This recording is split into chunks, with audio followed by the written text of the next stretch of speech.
اللہ الرحمن الرحیم۔ السلام علیکم ورحمۃ اللہ وبرکاتہ۔ فجر کی نماز کے بعد پڑھیں۔ حضرت علی رضی اللہ تعالیٰ عنہ فرماتے ہیں، جب تم چاہو کہ اللہ کو اسم اعظم کے ساتھ پکارو تو ان آیات کو پڑھ کر اسے پکارو اور پھر اپنی حاجات بیان کرو۔ قسم ہے اس اللہ کی جس کے علاوہ کوئی معبود نہیں، انشاءاللہ تمہاری حاجت ضرور پوری ہوگی۔ کلمات کیا ہیں؟ بسم اللہ الرحمن الرحیم۔ سبح للہ ما فی السماوات والارض وهو العزیز الحکیم۔ لہ ملک السماوات والارض یحیی ویمیت وہو علی کل شیء قدیر۔ هو الاول والآخر والظاہر والباطن وہو بکل شیء علیم۔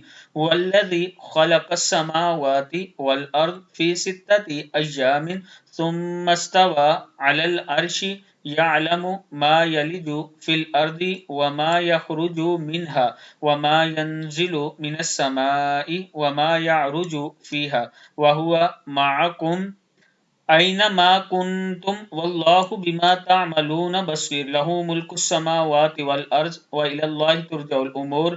یولج اللیل فی النہار ویولج النہار فی اللیل وہو علیم بذات الصدور۔ صدق اللہ